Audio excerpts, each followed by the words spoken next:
Você está ouvindo Selfie Podcast.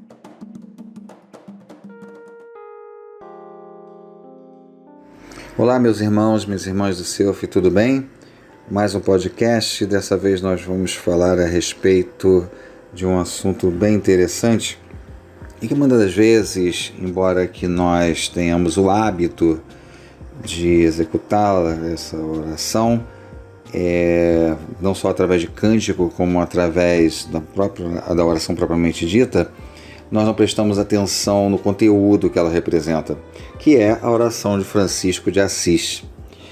O Francisco de Assis foi um padre que fundou, um frade, que fundou a ordem franciscana e que morreu em 1226, já tem bastante tempo. E mesmo assim, essa oração ela atravessou, todo esse tempo, que na realidade ficou com uma alcunha a respeito desse frade, que teve uma adolescência, como muitos adolescentes, que preferem logicamente os aspectos mundanos, mas que depois de determinada fase da sua vida, ele simplesmente larga tudo isso, se converte e automaticamente funda uma ordem franciscana, e daí a sua vida se transforma para o serviço, para a caridade, e isso na realidade refletiu e muito, lógico, sua conversão, no caso, pela Igreja Católica. O que na realidade eu quero colocar dentro desse contexto é porque nessas divisões que eu vou fazer a respeito dessa oração, a gente vai ver nitidamente alguns aspectos interessantes que, quando nós entoamos essa oração, ou através de canto, ou através mesmo da oração propriamente dita, nós não prestamos atenção no conteúdo. É como se nós, logicamente, cantamos uma música, mesmo que a música seja em português, e a gente faz aquela repetição sem saber, muitas das vezes, dos aspectos que aquela música está representando naquele momento e, logicamente, do seu conteúdo. E o que acontece na música, no caso, nessa situação de Francisco de Assis, é exatamente isso. Por exemplo, lá na primeira parte diz assim: Senhor, fazei-me instrumento de vossa paz.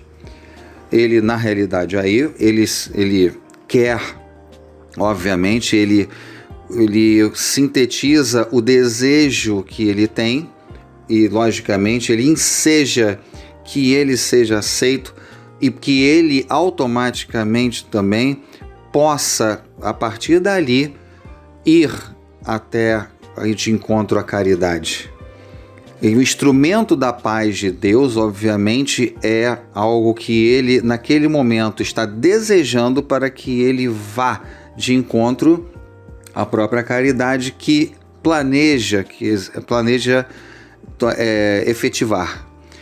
Então, essa primeira parte é exatamente uma situação que ele já tinha chegado a essa conclusão, de que ele, na realidade, ele tinha que se tornar um instrumento de Deus e automaticamente, a partir dali, ele realmente ir de encontro às pessoas e, logicamente, à caridade no modo geral.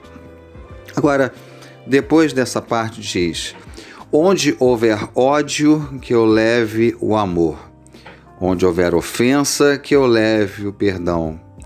Onde houver tristeza, onde houver discórdia, que eu leve a união.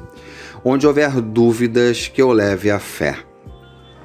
Então são situações opostas em que ele, munido logicamente dessa vontade de servir, dessa condição que ele tem de poder chegar a essas pessoas de uma forma completamente diferente e, lógico, fazer com que todos esses sentimentos sejam transformados em situações positivas, onde houver ódio, que eu leve o amor, quer dizer, o oposto. Onde houver ofensa, que eu leve o perdão. Onde houver a discórdia, que eu vá unir essas pessoas né? Onde houver dúvidas que as pessoas não entendem, que eu leve a fé para que eu demonstre a elas que realmente a fé é uma solução que na realidade não deixa dúvida nenhuma. E ainda ele continua na terceira parte, onde houver erro, que eu leve a verdade, onde houver desespero, que eu leve a esperança, onde houver tristeza, que eu leve a alegria, onde houver trevas, que eu leve a luz. Então, todas situações opostas para que, na realidade, onde tudo que pode estar sintetizado num grande problema, ele quer levar a solução. Ele quer levar essa solução que, na realidade, ele sabe que isso vai ser difícil, ele sabe que isso vai ter problema, mas ele simplesmente sintetiza o desejo a partir dali de mudar as pessoas. Pelo menos não de mudá-las por completo, mas pelo menos fazer com que elas entendam que elas precisam mudar a si mesmas. Então é muito assim, essa parte ela tem esse ensejo que ele vai chegar nos povoados, né, na antiguidade, nos povoados, e que isso vai fazer com que na sua pregação, nas suas palavras, as pessoas elas troquem esses sentimentos negativos, elas simplesmente aceitem que elas precisam mudar, elas aceitem que elas precisam passar por uma transformação, e isso é muito interessante. E a partir daí, dessa parte, ele na realidade diz assim: ó mestre, fazei que eu procure mais consolar do que ser consolado, compreender do que ser compreendido, amar que ser amado. O que ele está dizendo nessa situação é que ele está renunciando a si no propósito de receber até o auxílio, mas que ele possa auxiliar, que ele possa ajudar, que ele possa socorrer. Então, essa renúncia, no caso, ela tem um propósito de que ele está querendo já, naquela situação anterior, já levar a solução para as pessoas de todas as problemáticas que envolvem os sentimentos, né? Do ódio, da incompreensão. Então ele está tentando levar até eles essa solução. E automaticamente nessa agora ele está renunciando a qualquer tipo de ajuda, porque na realidade ele diz que ele precisa estar ajudando. Ele precisa de forças para poder fazer isso. E simplesmente vai conseguir através da força que exatamente Deus, naquela situação lá, fazer-me instrumento de vossa paz, é exatamente também que ele adquira essa força para que ele possa fazer a transformação das pessoas, sem que na realidade que ele console, que ele compreenda, não é? Que ele ame mais do que a si mesmo, mais do que ele vai receber, não é? E na última parte diz: pois é dando que se recebe, é perdoando que se é perdoado, pois é morrendo que se vive para a vida eterna. Então é dando que se recebe, ele automaticamente ele está mencionando sobre a situação de que ele tem consciência de que em se doando para o outro, para o próximo, ele vai ter de volta para si o mérito de Deus de ter feito bem. E logicamente ele está mencionando como a certeza de que todas essas situações anteriores que ele mencionou, da transformação que ele queria na humanidade, ou melhor dizendo, pelo menos nas pessoas em que ele atuaria, ele logicamente ele estaria fazendo o quê? Modificação, mudança, mudar os sentimentos das pessoas, canalizá-las para coisas positivas, canalizá-las para que elas mesmas entendam que a reforma íntima era necessária. Então, todas essas mudanças são consciência. Então ele diz, pois é morrendo que se vive para a vida eterna. Então ele já sabe que automaticamente ao desencarnar, ele logicamente teria que ir, lógico, com o mérito que ele logicamente recebeu automaticamente através de todo esse amor que foi distribuído para as pessoas em decorrência da sua vida. Então, é uma figura que, na realidade, a gente tem que entender o que ele aceitou. Ele diz, fazei-me instrumento, porque ele diz assim, Senhor, dai-me forças. Então, onde houver o ódio, onde houver ofensa, onde houver discórdia, que eu leve o amor, que eu leve, o perdão, enfim, que eu possa transformar, que eu possa modificar a razão das pessoas, a consciência das pessoas, não é? Pois é dando que se recebe, perdoando que se é perdoado. Então, ele tem ciência de que, na realidade, tudo aquilo que você volta para o outro, para o próximo, automaticamente é vertido para você, sem, na realidade, a necessidade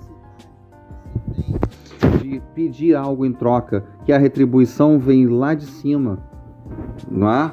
Isso tudo, você vejam que a consciência que já Francisco de Assis possuía naquela época em virtude do seu trabalho.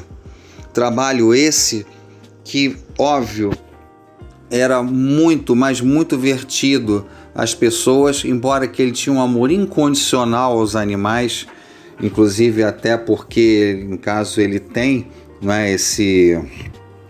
vamos dizer assim, dessa situação da Igreja Católica que ele, no caso, como um santo protetor dos animais, né?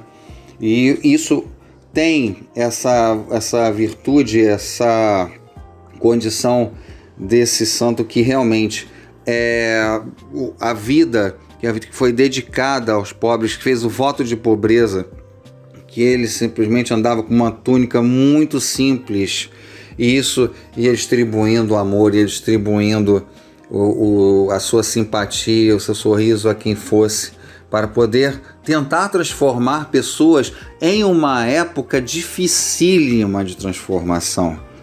Porque vocês vejam que a época de atuação de Francisco, de 1170 e pouco até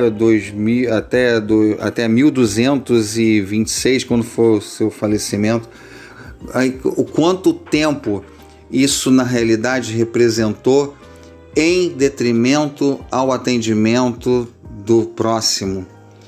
E, como eu falei com vocês, numa época de muita incompreensão, numa época em que na realidade você pregar a essa gente era muito difícil.